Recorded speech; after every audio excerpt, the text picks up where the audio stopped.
Breathing is an activity that is deeply ingrained into our modus operandi.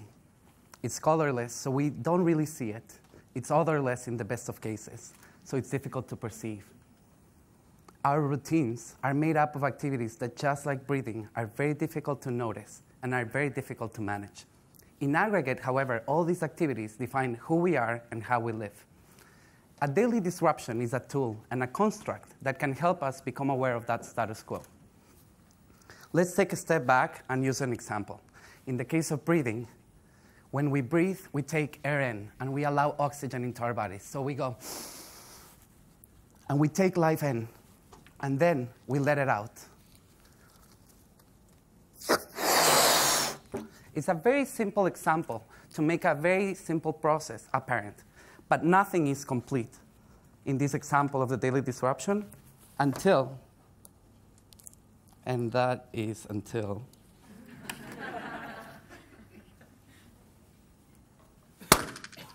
the process is over. In the later part of 2007, I sat on the 50th floor of a Goldman Sachs glass floor. I had been working as a financial analyst for 2 years and a half and had been promoted.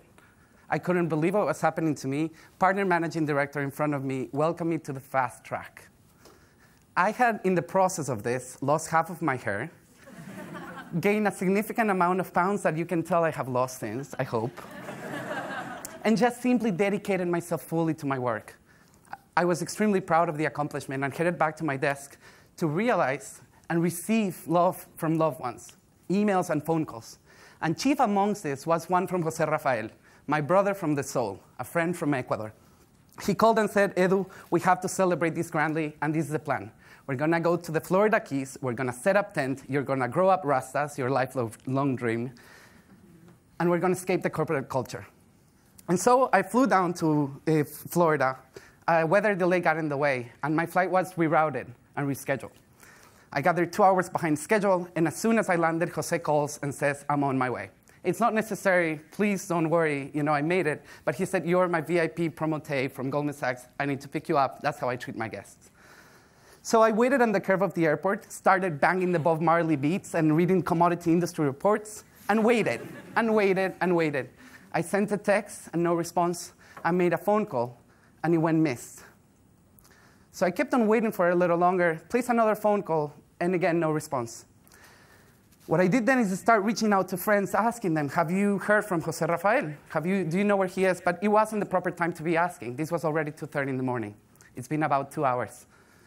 And so I grabbed the first taxi that I could, started sensing that there was a crisis, but really not noticing my breathing at this point, and headed into Miami. So I head into Miami, and I arrive finally to an apartment, start placing calls to police, firemen, any public service that could help locate my friend. At 7:30 in the morning, I receive a phone call from a stranger. Are you related to blood to Jose Rafael? How dare he ask something like that? How dare he ask? Of course I'm related to him, but from the soul, not from the blood. I deferred the phone call to his family, and they called me 30 minutes later to tell me 7 hours later that Jose died on his way to pick me up in the airport. I was not prepared for this in any given way. I did not have a tool to survive from this. So what happened to me then is that I felt my breathing broke in two. From that moment, I headed to Ecuador and to say farewell to him, and my breathing started looking for safety in home spaces near my family, near activities that were manual. But I simply could not find a way out. I was in crisis mode. And I headed back to New York, decidedly to work again as fast and as much as I could at Goldman Sachs, and I became rebellious. My breathing was rebellious. It chose not to listen. And so what happened then is I started creating out of my mind these activities. First, things that I could see, and then thoughts. Say impossible things before breakfast.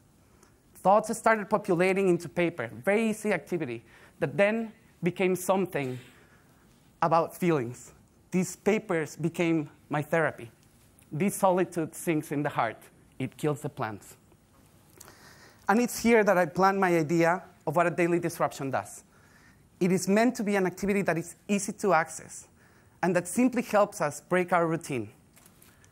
I realized the value of this, and these things started raining on me, rain and rain.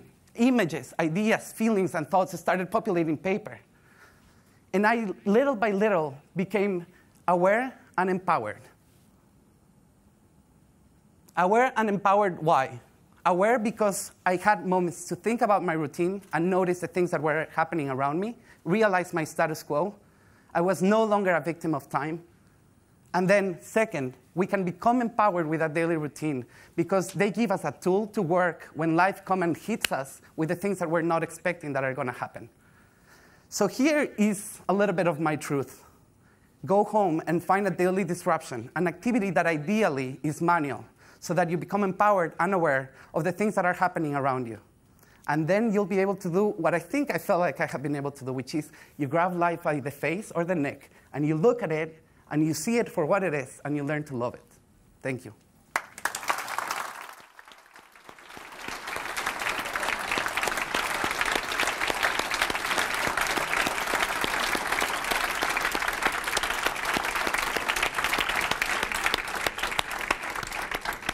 So, Eduardo, do you mind coming back up here? Because I think that was really special. Thank you very much. I thought that was, it's not easy to stand up and share like that. And it's really great. So do you mind? Thank you.